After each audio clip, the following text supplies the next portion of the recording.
he added, and went out after shaking hands with Dolgorukov and Bilibin. On the way home, Prince Andrew could not refrain from asking Kutuzov, who was sitting silently beside him, what he thought of tomorrow's battle. Kutuzov looked sternly at his adjutant and, after a pause, replied, "I think the battle will be lost, and so I told Count Tolstoy and asked him to tell the Emperor." "What do you think?" he replied. "But, my dear general, I am engaged with rice and cutlets, look after military matters yourself." Yes, that was the answer I got. Chapter 12. Shortly after 9 o'clock that evening, Weyrother drove with his plans to Kutuzov's quarters where the council of war was to be held.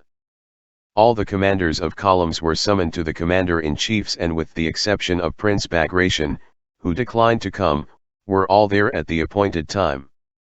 Weyrother, who was in full control of the proposed battle, by his eagerness and briskness presented a marked contrast to the dissatisfied and drowsy Kutuzov, who reluctantly played the part of chairman and president of the council of war. Weyrother evidently felt himself to be at the head of a movement that had already become unrestrainable. He was like a horse running downhill harnessed to a heavy cart. Whether he was pulling it or being pushed by it he did not know, but rushed along at headlong speed with no time to consider what this movement might lead to. Weyrother had been twice that evening to the enemy's picket line to reconnoiter personally, and twice to the emperors, Russian and Austrian, to report and explain, and to his headquarters, where he had dictated the dispositions in German, and now, much exhausted, he arrived at Kutuzov's.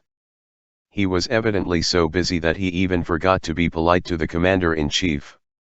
He interrupted him, talked rapidly and indistinctly, without looking at the man he was addressing, and did not reply to questions put to him. He was bespattered with mud and had a pitiful, weary, and distracted air, though at the same time he was haughty and self-confident.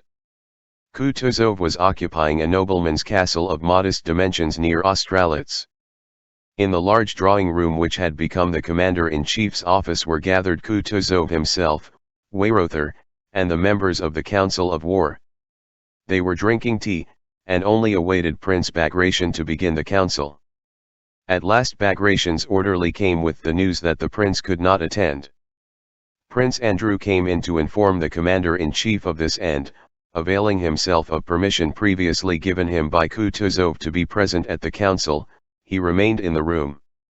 "Since Prince Bagration is not coming, we may begin," said Weyrother, hurriedly rising from his seat and going up to the table on which an enormous map of the environs of Brunn was spread out.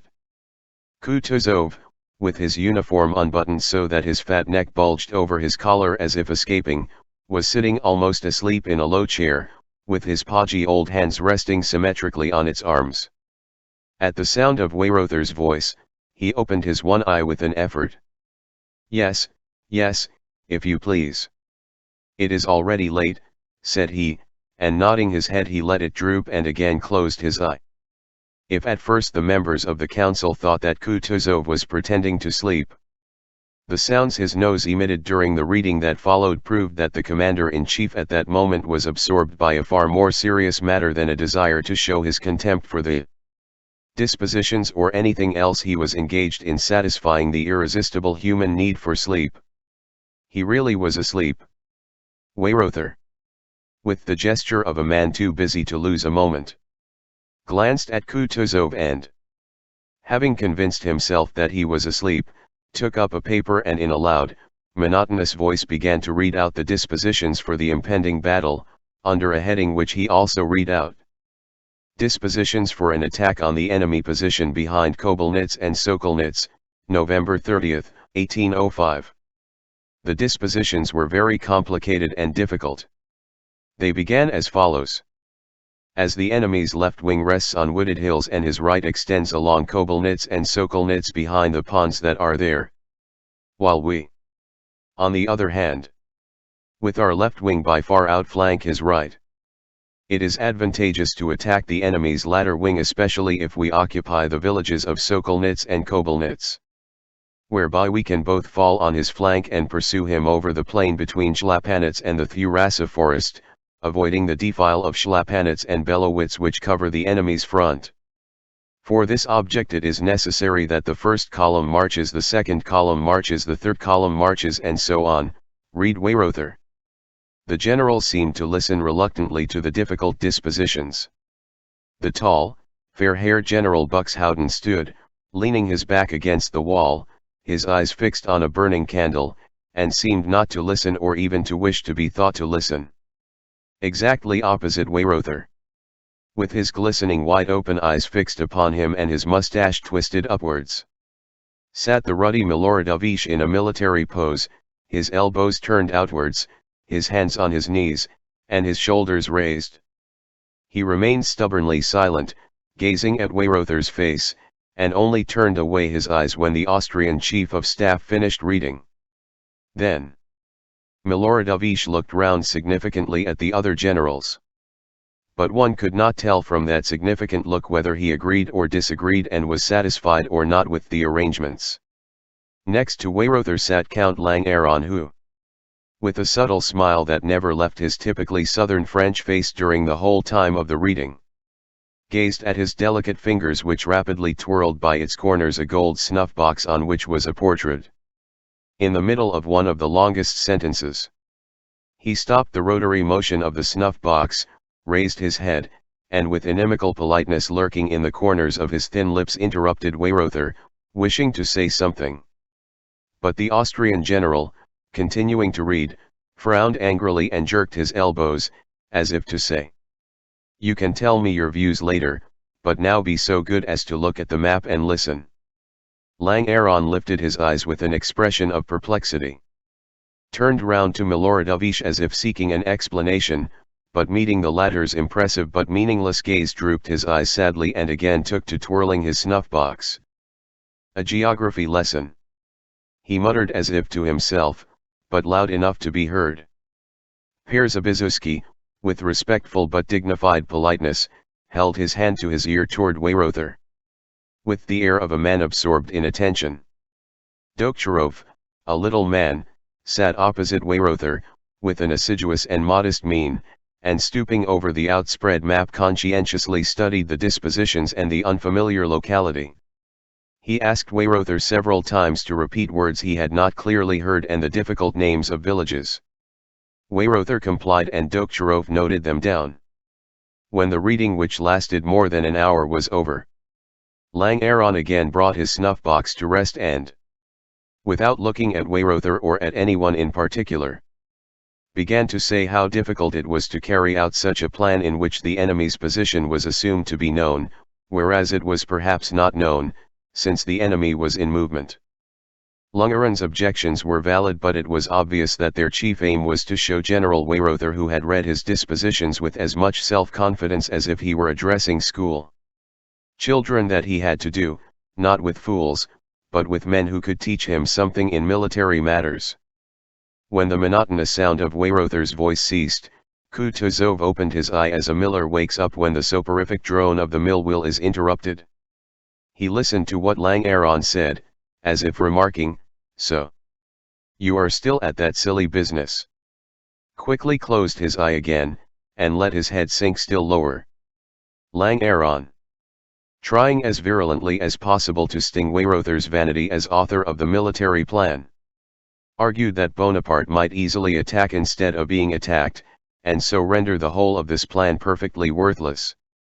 Weyrother met all objections with a firm and contemptuous smile, evidently prepared beforehand to meet all objections, be they what they might. "If he could attack us, he would have done so today," said he. "So you think he is powerless?" said Langeron. "He has 40,000 men at most," replied Weyrother, with the smile of a doctor to whom an old wife wishes to explain the treatment of a case. "In that case he is inviting his doom by awaiting our attack," said Langeron, with a subtly ironical smile, again glancing round for support to Miloradovich, who was near him. But Miloradovich was at that moment evidently thinking of anything rather than of what the generals were disputing about. "Ma foi," said he, "tomorrow we shall see all that on the battlefield." Weyrother again gave that smile which seemed to say that to him it was strange and ridiculous to meet objections from Russian generals and to have to prove to them what he had not merely convinced himself of, but had also convinced the sovereign emperors of. The enemy has quenched his fires and a continual noise is heard from his camp, said he. What does that mean? Either he is retreating, which is the only thing we need fear, or he is changing his position. He smiled ironically. But even if he also took up a position in the Thurasa, he merely saves us a great deal of trouble and all our arrangements to the minutest detail remain the same. How is that? Began Prince Andrew, who had for long been waiting an opportunity to express his doubts. Kutuzov here woke up, coughed heavily, and looked round at the generals. Gentlemen, the dispositions for tomorrow or rather for today, for it is past midnight cannot now be altered, said he. You have heard them, and we shall all do our duty. But before a battle, there is nothing more important, he paused, than to have a good sleep. He moved as if to rise. The generals bowed and retired. It was past midnight. Prince Andrew went out. The council of war, at which Prince Andrew had not been able to express his opinion as he had hoped to, left on him a vague and uneasy impression. Whether Dolgorukov and Weyrother, or Kutuzov, Langeron, and the others who did not approve of the plan of attack, were right he did not know. But was it really not possible for Kutuzov to state his views plainly to the emperor? Is it possible that on account of court and personal considerations tens of thousands of lives, and my life, he thought, must be risked? Yes, it is very likely that I shall be killed tomorrow, he thought. And suddenly, at this thought of death, a whole series of most distant, most intimate, memories rose in his imagination. He remembered his last parting from his father and his wife. He remembered the days when he first loved her. He thought of her pregnancy and felt sorry for her and for himself. And in a nervously emotional and softened mood he went out of the hut in which he was billeted with Nesvitsky and began to walk up and down before it. The night was foggy and through the fog the moonlight gleamed mysteriously. Yes, tomorrow, he thought. Tomorrow everything may be over for me. All these memories will be no more, none of them will have any meaning for me. Tomorrow perhaps, even certainly, I have a presentiment that for the first time I shall have to show all I can do. And his fancy pictured the battle, its loss, the concentration of fighting at one point, and the hesitation of all the commanders. And then that happy moment, that Toulon for which he had so long waited, presents itself to him at last. He firmly and clearly expresses his opinion to Kutuzov, to Weyrother, and to the emperors. All are struck by the justness of his views. But no one undertakes to carry them out. So he takes a regiment, a division stipulates that no one is to interfere with his arrangements, leads his division to the decisive point, and gains the victory alone. But death and suffering? Suggested another voice. Prince Andrew, however, did not answer that voice and went on dreaming of his triumphs. The dispositions for the next battle are planned by him alone. Nominally he is only an adjutant on Kutuzov's staff, but he does everything alone. The next battle is won by him alone. Kutuzov is removed and he is appointed, well and then? Asked the other voice. If before that you are not 10 times wounded, killed, or betrayed, well, what then? Well then, Prince Andrew answered himself, I don't know what will happen and don't want to know, and can't, but if I want glory, want to be known to men, want to be loved by them, it is not my fault that I want it and want nothing but that and live only for that. Yes, for that alone. I shall never tell anyone, but, oh God! What am I to do if I love nothing but fame and men's esteem? Death, wounds, the loss of family I fear nothing. And precious and dear as many persons are to me, father, sister, wife, those dearest to me yet dreadful and unnatural as it seems. I would give them all at once for a moment of glory, of triumph over men, of love from men I don't know and never shall know, for the love of these men here, he thought, as he listened to voices in Kutuzov's courtyard. The voices were those of the orderlies who were packing up. One voice, probably a coachman's, was teasing Kutuzov's old cook whom Prince Andrew knew, and who was called Tit. He was saying, "Tit, I say, Tit." "Well?" returned the old man. "Go, Tit, thresh a bit," said the wag. "Oh, go to the devil," called out a voice, drowned by the laughter of the orderlies and servants. "All the same, I love and value nothing but triumph over them all. I value this mystic power and glory that is floating here above me in this mist." Chapter 13. That same night, Rostov was with a platoon on skirmishing duty in front of Bagration's detachment. His hussars were placed along the line in couples and he himself rode along the line trying to master the sleepiness that kept coming over him. An enormous space, with our army's campfires dimly glowing in the fog, could be seen behind him. In front of him was misty darkness. Rostov could see nothing, peer as he would into that foggy distance. Now something gleamed grey, now there was something black, now little lights.